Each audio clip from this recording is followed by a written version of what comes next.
প্রায় 2 মাসের ওপর হয়ে গেল নতুন কোনো কেস হাতে আসছে না দেখেও ব্যোমকেশ বহাল তবিয়তে দিন কাটাচ্ছে। বেশ কয়েকদিন ধরে দেখছি ও একটা বই খুব মন দিয়ে পড়ছে। আজ সকালে উঠে বসার ঘরে গিয়ে দেখি আজও ব্যোমকেশ ওই বইটাই পড়ছে। তুমি অনেক দিন ধরে এই বইটা পড়ছো দেখছি, কি বই এটা? আরে ভাইয়া, এসে পড়েছো। এটা অনেক পুরনো বই। এটার নাম মিস্টেরিয়াস অফ এনশিয়েন্ট ইজিপ্ট। দারুণ হিস্টোরিক্যাল একটা বই। প্রাচীন ইজিপ্টের অনেক না জানা তথ্য আছে এই বইটাতে। প্রাচীন ইজিপ্টের কথা শোনা মাত্র দ্বিগুণ উৎসাহে বললাম, যেমন যেমন কিছু একটা ঘটনা বলো। ইতিহাসের পাতায় মমির কথা তো শুনেছ আশা করি, কিন্তু ভাবো এত হাজার বছর আগে প্রাচীন মিশরীয়রা কতটা উন্নত হয়েছিল চিকিৎসা বিজ্ঞানে, যে ফেরাওদের দেহ আজও খুলে দেখলে দেখা যাবে তাদের দেহে কোনো পচন ধরেনি। আর যেমন ধরো পিরামিড, তখনকার দিনে তো এত বড় বড় যন্ত্র ছিল না, কিন্তু এত কঠিন ফিজিক্সের মেজারমেন্টস আর ইঞ্জিনিয়ারিং এর হিসাব না জেনেও ওরা এত সুন্দর পিরামিডগুলো বানিয়ে ফেললো কিভাবে। প্রাচীন মিশরীয়রা কিন্তু অনেক রকম দেবদেবীর পুজো করত, যেমন ওরা বিড়াল, কুকুর, শিয়াল, কুমির আরো অনেক অপদেবতার পুজো করত। আরো অনেক কিছু জানার আছে বুঝলে ভাইয়া, বিশেষ করে আনুবিসের জায়গাটা দারুণ ইন্টারেস্টিং। কিন্তু আর তুতেনখামেনের সমাধি আবিষ্কারের পর ঘটে যাওয়া ঘটনাগুলোও সুন্দর। এই আনুবিস বস্তুটা কি? বললাম না, প্রাচীন মিশরীয়রা অনেক দেবদেবীর পুজো করত। আনুবিসকে ওরা ডেথ অফ গড বলতো, যার পুরো শরীর একটা মানুষের মতো হলেও তার মাথাটা কিন্তু শিয়ালের। কথাটা শেষ করার আগেই বসার ঘরে টেলিফোনটা বেজে উঠল। ব্যোমকেশ গিয়ে ফোনটা তুলে নিল। Hello, yes mister Bakshi speaking. হ্যাঁ বলুন দাসবাবু, এখনই বেরোতে হবে, জরুরি দরকার। আচ্ছা আমি আসছি যত তাড়াতাড়ি সম্ভব। আচ্ছা আপনি গাড়ি পাঠালে তো ভালোই হয়। হ্যাঁ হ্যাঁ হ্যাঁ, বেশ বেশ, রাখুন রাখুন। রিসিভারটা নামিয়ে রেখে বলল, চলো বন্ধু, তৈরি হয়ে নাও। একটা অকশন হাউসে চুরি, কয়েক লাখ টাকার একটা দামি পাথরের মূর্তি খোয়া গেছে। দাসবাবু গাড়ি পাঠাচ্ছেন নিশ্চয়ই, দাঁড়াও তৈরি হয়ে আসি। আমি ও ব্যোমকেশ তৈরি হতে হতেই গাড়ির শব্দ পেলাম। গাড়ি বাড়ির নিচে এসে হর্ন দিল। আমরা তৈরি হয়ে নিচে গিয়ে দেখলাম পুলিশ জিপ দাঁড়িয়ে রয়েছে। আমরা উঠে পড়লাম। গাড়ির চালক এক নতুন হাবিলদার, তাই জন্য ব্যোমকেশকে কোনো প্রশ্ন করল না। ছেলেটির গাড়ি চালানোর হাত বেশ ভালো। বড় রাস্তায় উঠে গাড়ি জোরেই টেনে সে পাটুলির দিকে এগিয়ে চলল। এখন রাস্তায় বেশি জ্যাম নেই, খালি রাস্তা, তাই বলেই হয়তো ছেলেটি খুব তাড়াতাড়ি পৌঁছে দিল আমাদের। অকশন হাউসটা বেশ বড় ধরনের দেখলাম। একটা বড় দোতলা বাড়ি, তার নিচের তলায় সব জিনিসপত্র রাখা। নিচে অল্প লোকও চোখে পড়ল আমাদের। বুঝলাম নিচের তলায় অফিস, আর উপরে হয়তো বাড়ির মালিক নিজে থাকেন। ভেতরে আসতেই চোখে পড়ল এদিক ওদিক সাজানো বহু পুরনো অ্যান্টিকের জিনিস।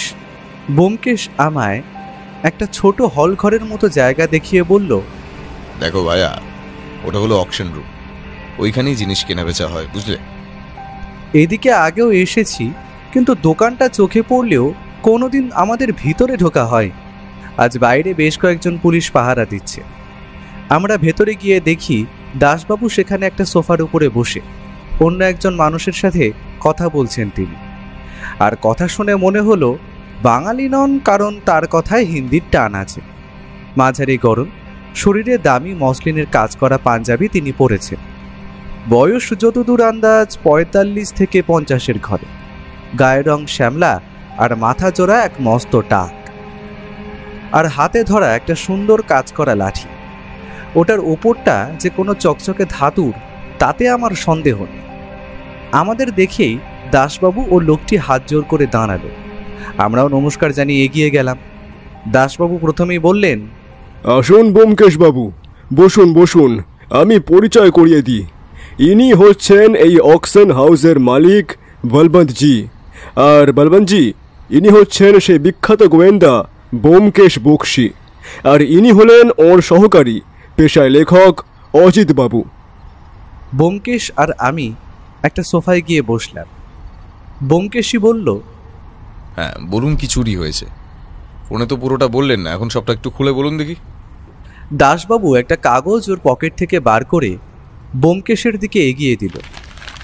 আমি পাশেই ছিলাম, তাই চোখে পড়ল সেখানে লেখা আছে, দেবতা আনুবিস ভালো নয়, তাতে ঘরে অমঙ্গল হয়।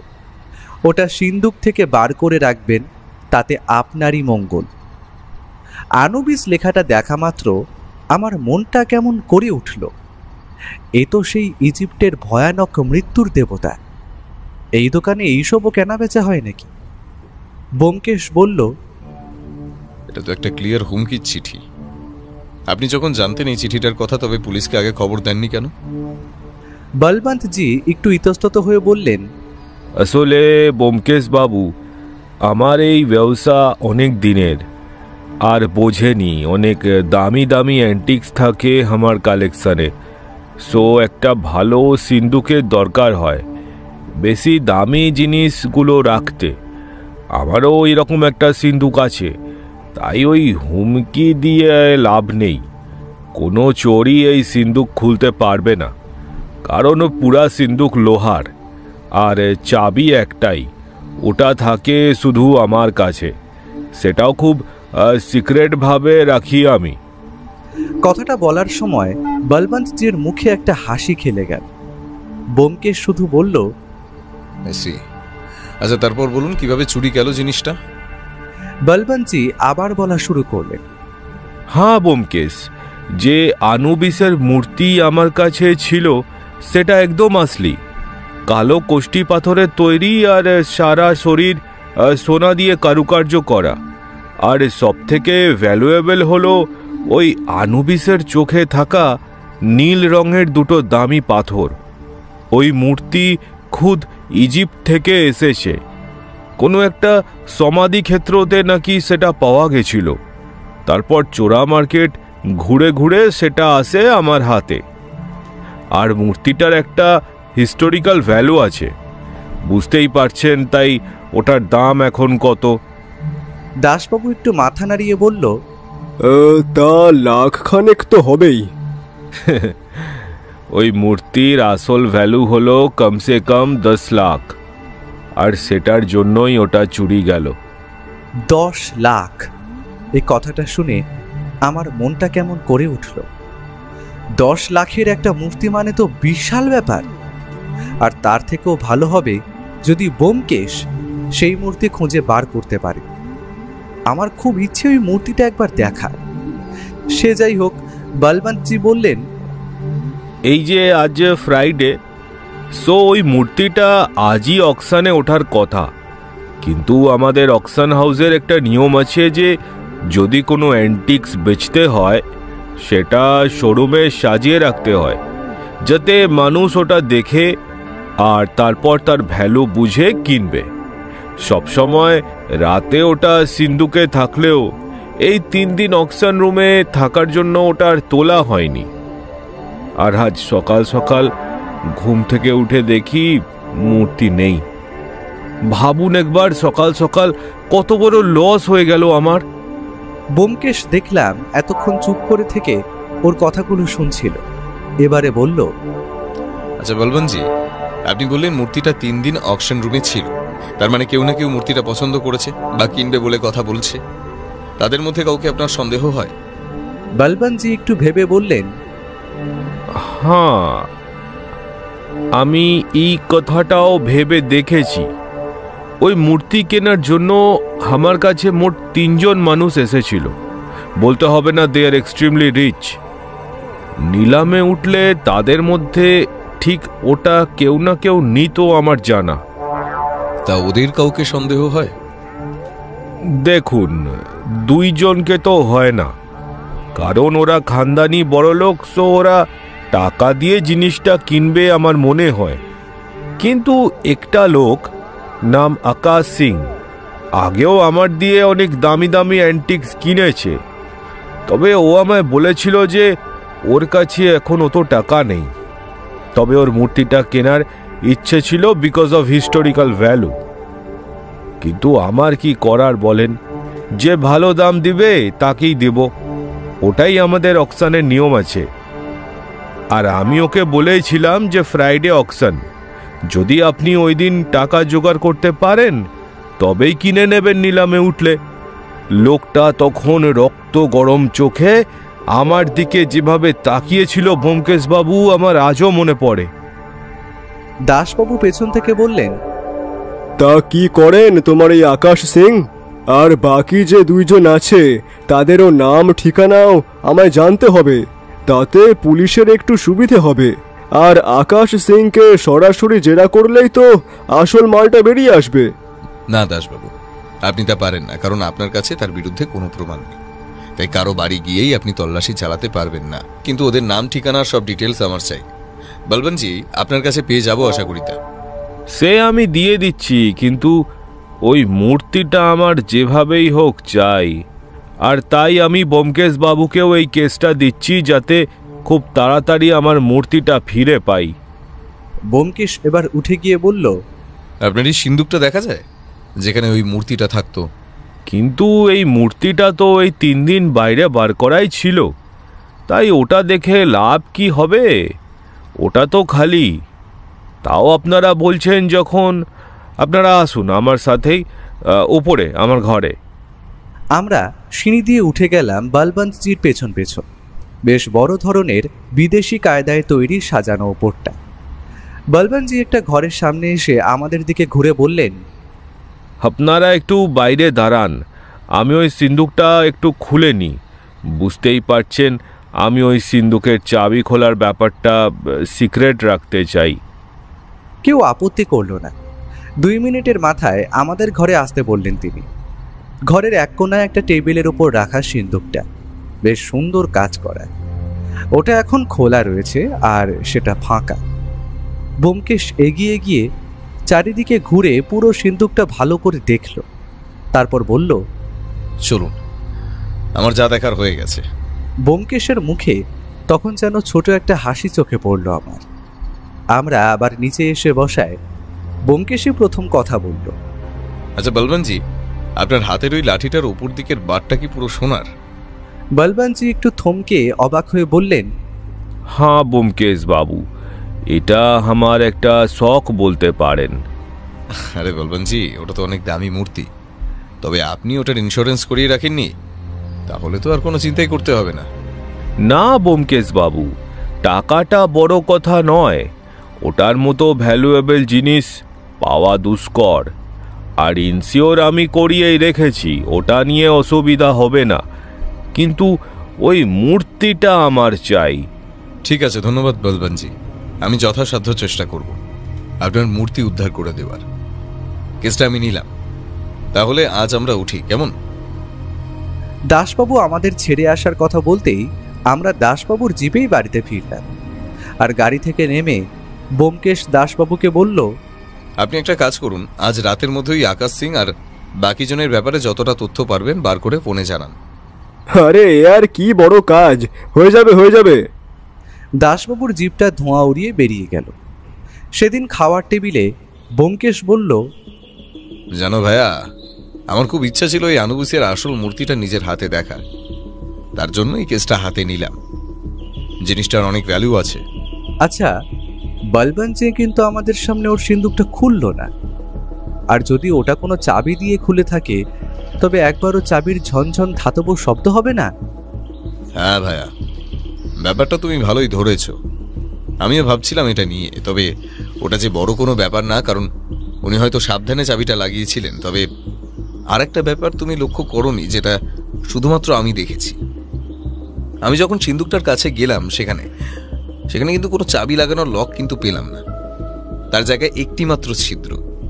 তাই বলা যায় উনি হয়তো অন্য কিছু ব্যবস্থা করে রেখেছেন সিন্দুকটা খোলার জন্য। তাহলে কি নাম্বার প্যাটার্ন আছে সিন্দুকের নিচে বা কোথাও? হতেই পারে। সেই দিন দুপুরে আর তেমন কিছুই ঘটেনি। আমি দুপুরে বসে বসে ব্যোমকেশের ওই বইটা পড়ে দেখছিলাম। ইজিপ্ট নিয়ে লেখা দারুণ একটা বই। সে যাই হোক, রাতের বেলা খালি বসার ঘরে ফোনটা বেজে উঠল। দাসবাবু ফোন করে বললেন, হ্যাঁ ব্যোমকেশ বাবু, শুনুন, আকাশ সিং লোকটা সত্যি সন্দেহজনক। কারণ লোকটা পেশায় একজন ইতিহাসের অধ্যাপক, আর ওনার কাছেও ইতিহাসের অনেক পুরনো অ্যান্টিক্স আছে। আর ভদ্রলোক ইদানিং রেসের মাঠে জুয়া খেলা শুরু করেছেন। আর খবর নিয়ে জানলাম উনি বেশ ভালো মোটা টাকা জিতেওছেন এই জুয়ায়। তাই বলাই যায় ওনার হঠাৎ করে এই বড়লোক হওয়ার কারণ কিন্তু ওটাই। তবে লোকটার বাড়িতে আনুবিসের মূর্তিটা আছে বা উনি নিয়েছেন কিনা তা এখনই বলা যাবে না। আর লোকটার আর্টের হাত ভালো, দারুণ হাতের কাজ জানেন। তবে লোকটার অ্যান্টিক্সের কালেকশনটা নিজের ইতিহাসের প্রতি ভালোবাসার জন্যই। তো এই তো গেল আকাশ সিংয়ের গল্প। আর বাকি অন্য দুজন হলেন জাত বড়লোক। ওদের ওই মূর্তিটার ভ্যালু নিয়ে কোনো মাথা ব্যথা নেই, ওরা শখের জন্য অ্যান্টিক্স জমায়। তাই আশা করি ওদেরকে নিয়ে চিন্তা করার কোনো ব্যাপার নেই। ও আর আসল কথা, আকাশ সিংকে কিন্তু দিনের বেলায় পাবেন না, অধ্যাপক মানুষ, তাই চেষ্টা করবেন ওর বাড়িতে ওই বিকেলের দিকেই যাওয়ার, বুঝলেন? লোকটাকে তখনই বাড়ি পাবেন আশা করি। ব্যোমকেশ খালি দাসবাবুকে বলল, ঠিক আছে, তবে আর আকাশ সিং লোকটাকে একটু বাজিয়ে দেখা যায়, যদি কেঁচো খুঁড়তে কেউটে বেরিয়ে পড়ে। ওকে, ধন্যবাদ দাসবাবু। ব্যোমকেশ ফোন রেখে বলল, কাল আমি নিজের পরিচয় গোপন করে আকাশ সিং লোকটার বাড়ি যাব। লোকটাকে একবার দেখে আসা যাক, কি বলো ভাইয়া? তার জন্য আমার তোমাকে দরকার হবে, কাল তৈরি হয়ে নিও। আমার মনটা কেমন যেন বলছিল ব্যোমকেশ আমায় সাথেই নেবে, আর সেটাই হলো। পরের দিন সন্ধ্যাবেলা চাটা খেয়ে আমি তৈরি হয়ে নিলাম। ব্যোমকেশ দেখলাম একটা স্যুট পরে তৈরি হয়ে এলো, আর ওর কাঁধে ঝুলিয়েছে একটা ক্যামেরা। ওটা নিয়ে এগিয়ে এসে আমার গলায় ঝুলিয়ে দিয়ে ও বলল, শোনো ভাইয়া, তুমি এখন একজন কলেজের স্টুডেন্ট, আর তোমার হিস্ট্রি প্রজেক্টের জন্য কিছু দারুণ অ্যান্টিক্সের ছবি চাই। সেই জন্য আমরা আকাশ সিংয়ের বাড়ি যাচ্ছি, আর আমি তোমার দাদা। কলেজের নাম জিজ্ঞেস করলে বলে দেবে বিবেকানন্দ ইউনিভার্সিটি। ব্যাস, সব মনে থাকবে তো? যা যা বললাম। উনি কিন্তু একজন প্রফেসর, তাই ওটার সুযোগ নিয়েই আমাদের সব জানতে হবে। আর লোকটা কিছুতেই স্টুডেন্টকে ফিরিয়ে দেবে না আশা করি। ট্যাক্সি নেবে নাকি?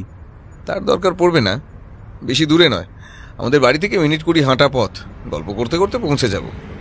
তাই চলো তাহলে। আজ ফুটপাতে বেশি ভিড় নেই, তাও বর্তমানে গাড়ির হর্নের আওয়াজ, পাশ দিয়ে যাওয়া বাসের কন্ডাক্টরের চিৎকার, ওপাশ দিয়ে ফেরিওয়ালার শব্দ, সব মিলিয়ে কিন্তু কলকাতা তার জায়গায় রয়েছে। রাস্তায় বাতিগুলো জ্বলে গেছে। আমি আর ব্যোমকেশ পথ ধরে হাঁটছি। ব্যোমকেশ আমায় বলল, চলো ভাইয়া, একটা গলির ভিতর দিয়ে যাওয়া যাক। একটু অন্ধকার হবে, কিন্তু ঠিক তাড়াতাড়ি পৌঁছে যাব। সত্যি বেশ কম সময় লাগলো। আমরা সেই রাস্তা পেরিয়ে বড় রাস্তায় পড়ার সাথে সাথেই আমাদের চোখে পড়লো এক পেল্লায় দোতলা বাড়ি। বাড়ির গেটটাই অনেকটা বড়। একটা পাহারাদার গেটে বসে আমাদের দেখেই তাড়াতাড়ি গেটটা খুলে দিল। বাড়িটার দরজা অবধি সেই আমাদের এগিয়ে দিল। বড় বেশ একখানা বাগান, বাড়ি অবধি চলে গেছে, আর তার মাঝখানে পাথর বেছানো রাস্তা। সেইখানে একটা সাদা রঙের অ্যাম্বাসাডার গাড়ি দাঁড়িয়ে আছে। ব্যোমকেশ এগিয়ে গিয়ে ডোরবেল টিপতেই সামনে একটি চাকর এসে দরজা খুলে দিল, আর আমাদের নিয়ে গেল একটা বসার ঘর। চাকরটা আমাদের বসতে বলে চলে গেল। উনি যে কোনো অধ্যাপক হবেন তার বলে দিতে হয় না, কারণ ওনার বসার ঘরেই এক আলমারি ভর্তি বই রাখা, আর ঘর সাজানো বহু সুন্দর সুন্দর মূর্তি আর ফুলদানি দিয়ে। বোঝা গেল লোকটার ঘর সাজানোর শখ আছে। এমন সময় ঘরে প্রবেশ করল একজন বয়স 40-এর ভদ্রলোক। ছিপছিপে শরীর, প্রায় 6 ফুটের কাছাকাছি হাইট হবে। নাকের কাছে একটা মোটা গোঁফ, যা লোকটার ব্যক্তিত্বকে শতগুণ বাড়িয়ে দিচ্ছে। উনি প্রবেশ করার সাথে সাথেই ব্যোমকেশ উঠে প্রণাম জানালো। উনি হাতে একটা সিগারেট খাচ্ছিলেন। আমাদের দেখেই রাশবাড়ি গলায় বললেন, আপনারা? ঠিক চিনতে পারলাম না তো। নমস্কার, আমার নাম সুবিমল, আর এটা আমার ছোট ভাই অনিরুদ্ধ। আমিও ছোট করে নমস্কার জানিয়ে দিলাম। সে ঠিক আছে, কিন্তু আপনাদের আগমনের কারণটা বলুন। এই যে আমার ভাইটিকে দেখছেন, হ্যাঁ, ইতিহাসের ছাত্র। ওর কলেজে নাকি কেটা প্রজেক্ট দিয়েছে, বুঝলেন? তাই কিছু পুরনো ইজিপ্ট আর ওই অ্যান্টিক্সের ছবি লাগবে। ও ক্যামেরাও নিয়ে বেরিয়েছে। আচ্ছা, আমি শুনেছি আপনি অনেক অ্যান্টিক্স কালেক্ট করেন, তাই ওকে আপনার কাছেই নিয়ে এলাম। যদি দয়া করে আপনি ওকে এগুলোর কিছু ছবি তুলতে দেন তবে খুব ভালো হয়। আকাশ সিং লোকটা দেখলাম ব্যোমকেশের কথায় একটু খুশি হয়েই বললেন, ও আই সি। কেউ যদি জিনিসগুলো দেখতে চায় আমি দেখাতে পারি, তবে অতি সাবধানে ওইসব জিনিস হ্যান্ডেল করতে হয়। আপনারা আমার সাথে আসুন উপরের ঘরে। তা আপনার ভাইয়ের কোন কলেজে পড়া হয়? আমি নিজেই বললাম, বিবেকানন্দ ইউনিভার্সিটি। আচ্ছা আচ্ছা, বুঝলাম। ওরা এত ভালো কলেজ প্রজেক্ট দিচ্ছে, এটা জেনে আমার ভালো লাগলো। আমি মাথা নেড়ে সম্মতি জানিয়ে দিলাম। ওনার ওপরের একটা ঘর পুরোটাই বই দিয়ে ঠাসা, সবই ইতিহাসের, কিন্তু তার মধ্যেই চারিদিকে সাজানো আছে সুন্দর সুন্দর অ্যান্টিকের জিনিসগুলো। বেশিরভাগই পোড়ামাটির আর পাথরের কাজ করা মূর্তি। ব্যোমকেশ একটা সুন্দর নৌকা দেখিয়ে বলল, ওটা নাকি হাতির দাঁতের তৈরি। আর সব থেকে অবাক করা জিনিসটা হলো একটা পুরনো আমলের রিভলভার। আকাশ সিং লোকটা ওটা দেখিয়ে বললেন, এই জিনিস সহজে পাবে না, এটা ব্রিটিশ আমলের রেজিমেন্টের সেনাদের ব্যবহার করা রিভলভার। ব্যোমকেশ সব জিনিসগুলো খুঁটিয়ে দেখছিল, আর আমি নিজের ক্যামেরাতে ছবি তুলে রাখছিলাম। ব্যোমকেশ ওনাকে বলল, আকাশবাবু, আপনার তো দারুণ কালেকশন দেখছি। তা অনেক টাকা খরচ হয়েছে তো এসব কিনতে। সে একটু হয় বটে, নিজের সারাটা জীবন তো ইতিহাসকে ভালোবেসে কাটিয়ে দিলাম, বিয়ে থাওয়া করিনি, তাই এই সমস্ত ইতিহাসের অ্যান্টিক কেনার আর জমাবার লোভ সামলাতে পারি না। আর টাকা রেখে কি করব বলুন, খাবে কে? তাই এটা আমার একটা শখ বলতে পারেন। ব্যোমকেশ কিছু একটা বলতে যাচ্ছিল, কিন্তু আমার মনে একটা প্রশ্ন উকি মারছিল, তাই করেই ফেললাম। আচ্ছা স্যার, আপনার কাছে আনুবিসের মূর্তি নেই? আমি বুঝলাম কথাটা বলে ভুলই করেছি। আকাশবাবুর কানমুখ দেখলাম রাগে গরম হয়ে গেছে। যে লোকটা এই কিছুক্ষণ আগে আমাদের সাথে ভালোভাবে কথা বলছিল, হঠাৎ করে রেগে যাওয়ায় যেন অন্য রূপ ধারণ করেছে। তিনি বললেন, রাবিশ, একটা দারুণ সুন্দর অনুবিশের মূর্তি পেয়েছিলাম। আমি ইতিহাসের মানুষ, আসল জিনিস চিনতে ভুল হয় না। ওটা খাঁটি জিনিস, ভেবেছিলাম কিনে নেব, কিন্তু এই মাসের রেসের মাঠে একটা মোটা টাকা লস খেয়েছি। টাকাটা হাতে থাকলে সঙ্গে সঙ্গে আমি কিনে নিতাম ওটা। ওরা ব্যবসায়ী, আর্টের কদর বোঝে না। মূর্তিটা আমার কেনার খুব ইচ্ছে ছিল। ব্যোমকেশ একটু পরিস্থিতি নরম করার জন্য বলল, না না, আমার ভাই আজই একটা ইজিপ্ট নিয়ে একটা বই পড়ছিল, হয়তো নামটা কোথাও দেখেছে, তাই মুখ ফসকে বার করে ফেলেছে। লোকটা এবার আমার দিকে এগিয়ে এসে শান্ত গলায় বললেন, তুমি অনুবিশের মূর্তি দেখবে, আসো আমার সাথে। ব্যোমকেশের চোখটা জলজল করে উঠল। আমি মনে মনে ভাবছি, তাহলে উনিই সেই আনুবিসের মূর্তি চুরি করেছেন। লোকটা আমাদের নিয়ে এগিয়ে গিয়ে একটা বন্ধ অন্ধকার ঘরে প্রবেশ করালেন। তারপর টেবিলের ওপর ছোট একটা বাল্ব জ্বালিয়ে দিলেন। সেই টেবিলের ওপর নানা ধরনের কাজের যন্ত্রপাতি রাখা আছে। এদিক ওদিক ছড়িয়ে আছে অনেক বড় পাথরের টুকরো। হঠাৎ আমার মনে পড়ল, দাসবাবু বলেছিলেন ওনার হাতের কাজ নাকি খুব ভালো। তিনি এগিয়ে গিয়ে একটা ড্রয়ার খুলে একটা কালো জিনিস বার করে আনলেন।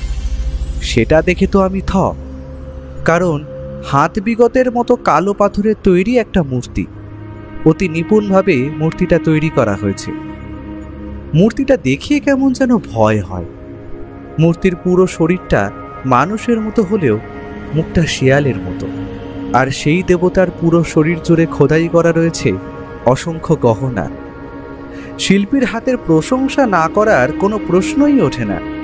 ব্যোমকেশ বলল, আপনার তো দারুণ হাত মশাই, এত সুন্দর মূর্তি যে আপনি বানিয়েছেন বিশ্বাস করতে পারছি না, কিন্তু আপনি এটা বানালেন কিভাবে? আকাশবাবু দেখলাম একটা শান্ত গলায় বললেন, খুব সহজ। আমি যেদিন অকশন হাউসে মূর্তিটা দেখতে গিয়েছিলাম, একটা ক্যামেরাও ছিল আমার সাথে। মালিক বলবন্ত লোকটা দেখার আগেই একটা ছবি তুলে রেখেছিলাম, সময় করে বানিয়ে ফেললাম। দারুণ হাতের কাজ আপনার, আমি ছবিতে দেখেছিলাম, পুরো সেই রকম মনে হলো মূর্তিটা।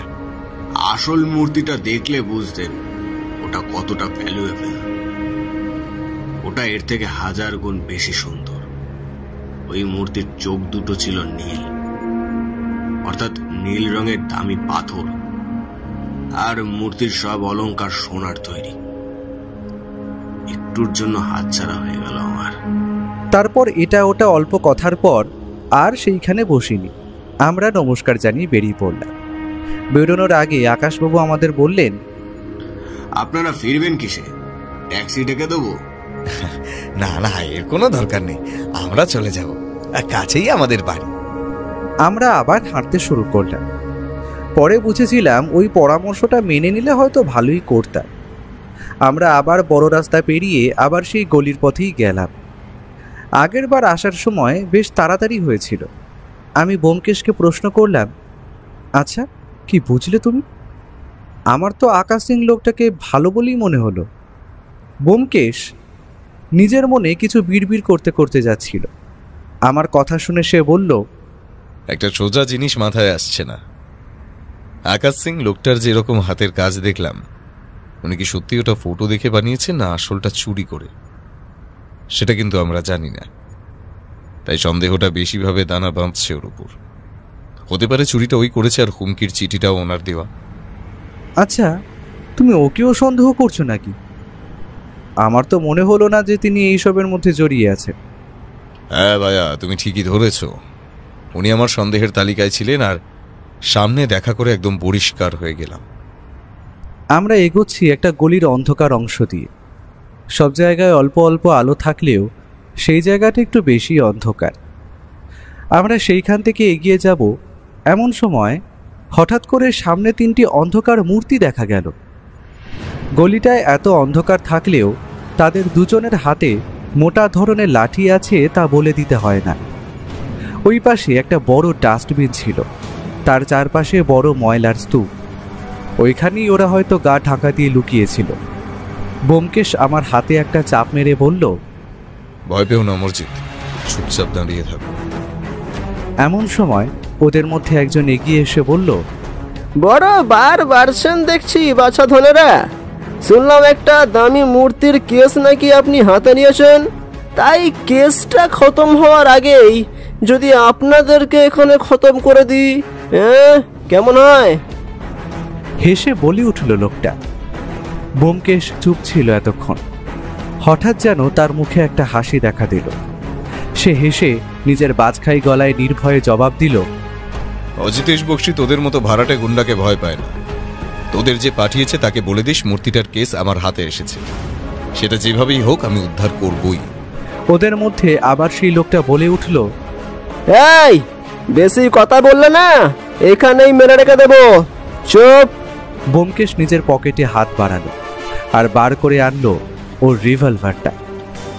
সামনের লোকগুলো রিভলভার দেখা মাত্র একটু একটু করে পেছোতে শুরু করলো, কিন্তু মুহূর্তের অসাবধানতাবশত চোখের নিমেষে অবকাশ পড়ার আগে দেখলাম লাঠি নিয়ে দাঁড়িয়ে থাকা লোকটা ব্যোমকেশের হাতে একটা বাড়ি মারল।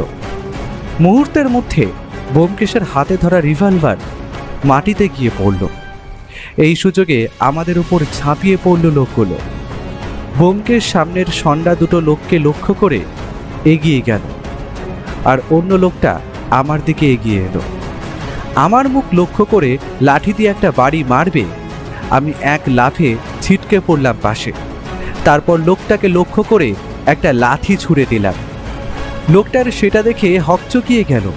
মুহূর্তের মধ্যে আমি চোখ মুখ বন্ধ করে চিৎকার করে ঘুষি চালিয়ে দিলাম ওর তলপেটে। লোকটা এমনিতেই একটু রোগাটে ধরনের ছিল। সে এবারে ছিটকে পড়ল ডাস্টবিনটার দিকে।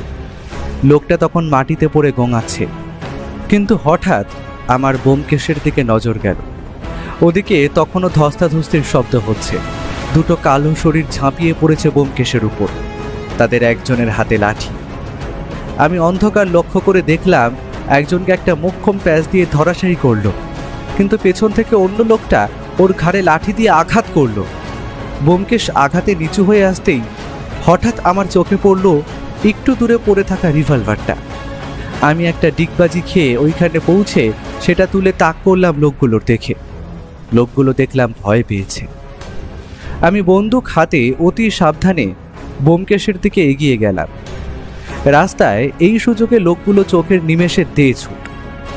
অন্ধকার গলির মুখের কাছে গিয়ে ডান দিকে ঘুরে তারা অদৃশ্য হয়ে গেল। তুমি ঠিক আছো তো?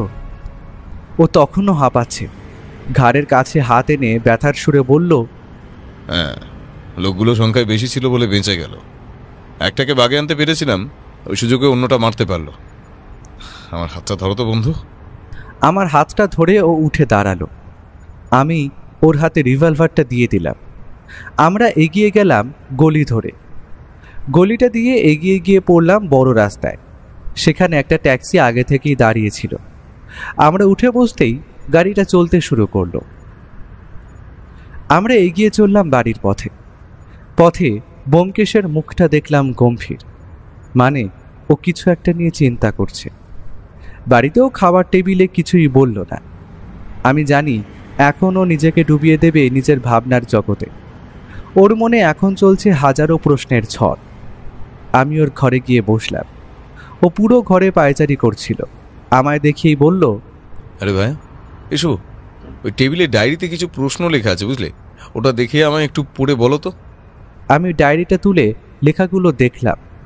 প্রথমেই লেখা ছিল, বলবন্তজি সিন্ধুকের লকটা আমাদের সামনে খুলল না কেন? আমাদের ওপর হামলার লোক কে পাঠিয়েছে? আদেও কি বলবন্তজির মূর্তিটা চুরি হয়েছে? আকাশ সিং জুয়ার মাঠে এখন বড় লস খেয়েছে, তার জন্য চুরি করবে না। মূর্তিটা সরাবার অন্যরকম কি কিছু কারণ আছে? আর ইন্স্যুরেন্স? প্রশ্নটা দেখা মাত্র আমি বললাম, দেখো, আকাশ সিং মূর্তিটা চুরি কিন্তু করতেই পারে। ও হয়তো তার জন্যই নকল মূর্তিটা বানাচ্ছিল বাড়িতে। ব্যোমকেশ দেখলাম পকেট থেকে একটা সিগারেট বার করে ধরিয়ে বলল, আমারও ব্যাপারটা মনে হয়েছে, তবে একটা বিষয় খটকা আছে। যদি সে চুরির মতলব করে থাকে, তবে আমাদের মূর্তিটা দেখাবে কেন? কেন, নিজের ওপর থেকে সন্দেহ হটিয়ে দেওয়ার জন্য হয়তো করতেই পারে। আর চুরি করে হয়তো মূর্তিটা ওর বাড়িতেই রেখেছে। সিগারেটে একটা লম্বা টান দিয়েও বলল, দাঁড়াও দাঁড়াও, কি বললে? আকাশ সিং লোকটার কাছে মূর্তিটার একটা ছবি ছিল, তাই না ভাইয়া? হ্যাঁ, ওটা দেখেই তো উনি মূর্তিটা করেছিলেন আশা করি। ধন্যবাদ ভাইয়া, অনেকক্ষণ ধরেই খটকাটা আমার মনে দাগ কাটছিল। এটা হতে পারে। দাঁড়াও, আমি দাসবাবুকে একটা ফোন করে আসি। ব্যোমকেশ যখন ঘর থেকে বেরিয়ে গেল, ওর মুখ জুড়ে খেলা করছে একটা হাসি। আমি তখনও মরুভূমির মধ্যে মরীচিকা দেখছি এমন অবস্থা। দাসবাবুর সাথে ব্যোমকেশ অনেকক্ষণ ধরে কথা বলল। কিছুতেই সেই কথা বুঝতে পারলাম না।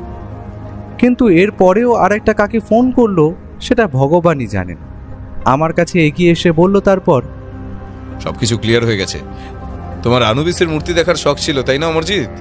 কাল নিজের হাতে ধরতে পারবে আসল আনুবিসের মূর্তি। আমি দেখলাম ওর মুখে হাসি, যখন ও সব রহস্যের জট ছাড়িয়ে নিয়েছে। কাল শুধু যবনিকা পতন ঘটার দিন। তুমি কি বলছো আর কি বুঝলে আমার মাথায় অন্তত ঢোকেনি গো। কাল সকালটা হতে দাও, সব মাথায় ঢুকে যাবে। আর সব রহস্যের সমাধান হয়ে গেছে। এখন চটপট ঘুমিয়ে পড়ো।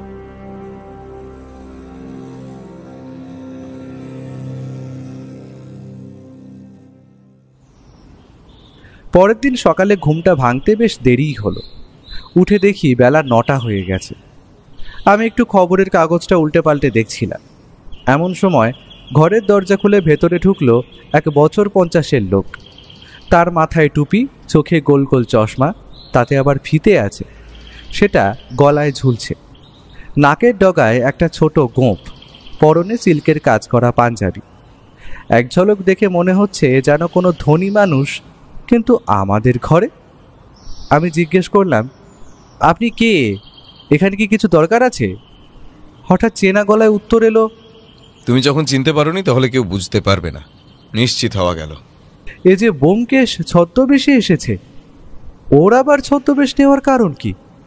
ওকে জিজ্ঞেস করতেই বলল, সব বুঝতে পারবে। 10 মিনিটের মধ্যে তৈরি হয়ে নাও। দাসবাবু জিপ নিয়ে আসছেন, আমাদের এখান থেকে নিয়ে যাবেন। তার আগে চলো তোমাকে একটু সাজিয়ে নেওয়া যাক। বলতে না বলতেই ব্যোমকেশ ওর সাজার বাক্স খুলে আমার মাথায় পরিয়ে দিল একটা পরচুলা, আর আমার নাকে চলে গেল একটা মস্ত গোঁফ। আমার পুরনো একটা সিল্কের পাঞ্জাবি ছিল, সেটাই গলিয়ে নিলাম। হালকা জলখাবার খেয়ে নিতে নিতে গাড়ির শব্দ পেলাম। বুঝলাম দাসবাবু এসে পড়েছে। আমি আর ব্যোমকেশ ছদ্মবেশে দাসবাবুর গাড়িতে উঠলাম। তিনি বললেন, আরে মশাই, আপনাদেরকে তো আমি চিনতেই পারছি না। আমার কথা ছাড়ুন, আপনাকে যা যা বলেছিলাম সব মনে আছে তো? ব্যোমকেশ বাবু, আপনাকে কোনো চিন্তা করতে হবে না। মোট জনাবিশেক পুলিশ ওই আশেপাশেই থাকবে। আপনি একবার ইশারা করলেই ওরা চলে আসবে। দোকানে যাব, কিন্তু শুধু আমরা দুইজন। আপনি ওদের সঙ্গে একটু দূরে থাকবেন। আর ভাইয়া, তুমি যতটা পারবে কথা কম বলার চেষ্টা করবে। আর যদি কথা বলো তবে গলার আওয়াজ একটু ভারী করে কথা বলবে। বাকিটা আমি সামনে নেব। আর বেশি সময় নেব না, খুব তাড়াতাড়ি মিটে যাবে। কথা বলতে বলতে আমরা পৌঁছে গেলাম বালবানজির অকশন হাউসের সেই রাস্তার মোড়ে। তারপর সেই রাস্তা ধরে হেঁটে এগিয়ে গেল। আজ দেখি অকশন হাউসের সামনে দুইজন দারোয়ান, মনে হয় এখন নিরাপত্তার ব্যবস্থা বাড়ানো হয়েছে। তুমিও যদি কিছু না করেই 10 লাখ টাকার মতো হাতে পাও, তাহলে তুমিও তোমার বাড়ির সামনে এরকম দারোয়ান বসাবে। আমি ওর কথার মাথা মুন্ডু কিছুই বুঝতে পারলাম না। আমরা দুইজন এবার দোকানে প্রবেশ করলাম। দেখলাম সোজাসুজি প্রবেশ করলো ও নিচে রাখা অ্যান্টিকগুলো পেরিয়ে বলবানজির ঘরে। প্রবেশ করেই গলাটা একটু খক করে কেশে একটা অতি বয়স্ক গলায় বলল,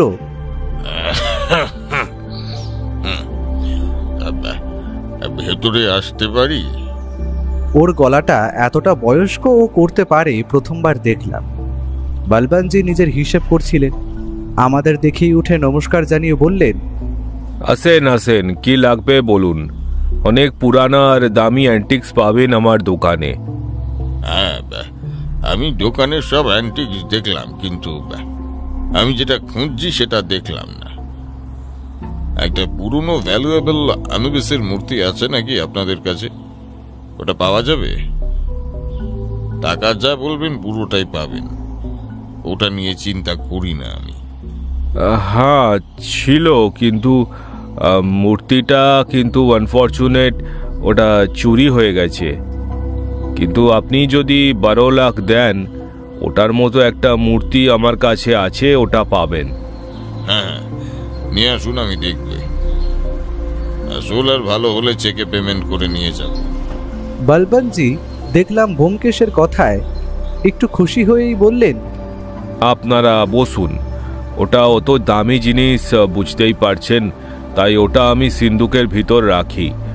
ওপর দিয়ে নিয়ে আসতে হবে। আমরা বসলাম। বলবানজি ওর লাঠিটা নিয়ে ওপরের দিকে এগিয়ে গেল। হঠাৎ দেখলাম ব্যোমকেশ উঠে দাঁড়ালো। বাইরে দোকানে দুটো লোক অ্যান্টিক দেখছিল। ব্যোমকেশ ওদের হাতের ইশারায় ডাকতেই এপাশ ওপাশ দিয়ে অনেক পুলিশ এসে ঢুকলো দোকানে। তাদের প্রত্যেকের হাতেই বন্দুক। দোকানের নতুন সিকিউরিটিগুলো দেখলাম ভয়ে পেছনে গুটিয়ে গেছে। কি, ওদের মধ্যে থেকে দাসবাবুর পেছন থেকে সাথে বেরিয়ে এলেন আকাশ সিং। আমি বুঝলাম না উনি এখানে কি করছেন। হঠাৎ এমন সময় এক হাতে মূর্তিটা নিয়ে অপর হাতে লাঠিটা ধরে সিঁড়ি দিয়ে নেমে আসছিল বলবানজি। কিন্তু বাইরে এত পুলিশ দেখে হয়তো হকচকিয়ে গেছে, আর ভয়ে ওনার পা এগোচ্ছে না। লাঠিটা দেখলাম ওনার হাতের থেকে পড়ে সিঁড়ি দিয়ে গড়িয়ে গড়িয়ে এসে পড়ল ঘরের সামনে। ব্যোমকেশ ততক্ষণে নিজের ওই বুড়োর বেল খুলে ফেলে একটা সিগারেট ধরিয়ে নিয়েছে।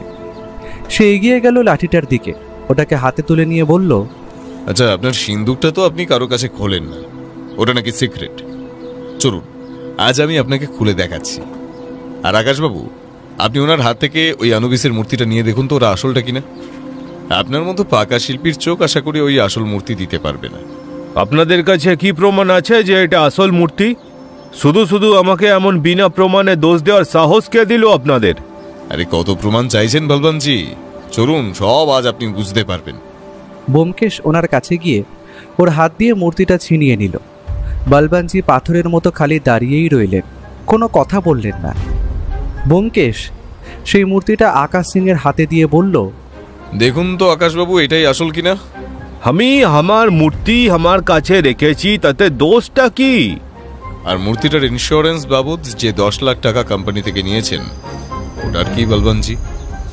ভালোই তো নিজের মূর্তিটা নিজেই চুরি করালেন, আবার ভালো মতো ঘটনাটাকে সাজিয়ে পুলিশকে বললেন, ভাবলেন বেঁচে যাবেন, তাই না? এটা দোষ নয় বলবানজি।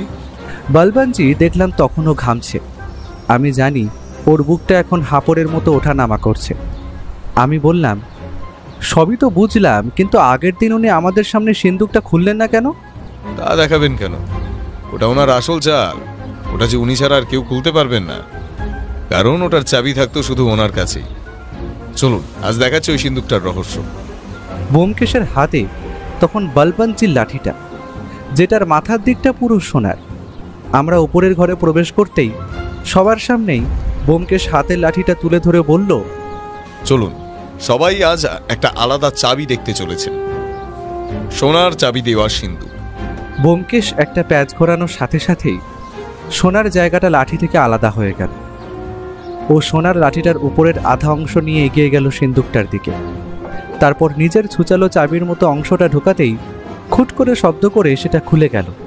আমরা তো ততক্ষণে অবাক। কি বলবনজি, আপনার সব প্রমাণ পেয়ে গেছেন তো? বলবনজি আর কোনো কথা বলার অবস্থায় নেই, সেটা সবার বোঝা হয়ে গেছে। ওর হাতে এখন জ্বলজ্বল করছে আসল কালো কোষ্টি পাথরের তৈরি আনুবিসের মূর্তিটা। পুরো মূর্তিটার শরীরের কাজ সোনার আর অতি নিখুঁত। মূর্তিটা কাছ থেকে ভালো করে দেখলাম। কালো ভয়ানক মানুষরূপী শরীরে ধর বসানো আছে একটা ধূর্ত খ্যাক শিয়ালের। চোখ দুটো জ্বলজ্বল করছে দুটো নীল রঙের দামি পাথরে। এটাকেই বলে ইজিপ্টের ডেথ অফ গড। এটাই সেই আনুবিসের মূর্তিটা। ওটা দেখেই আমার মনটা কেমন ছ্যাদ করে উঠল। সেটা ভয়ে কিনা বলতে পারবো না। এই নিন আপনার মূর্তি আর আপনার আসামি। এবার আপনার যা করার আপনি করুন দাসবাবু। আমি আজ উঠি। চলো ভাইয়া।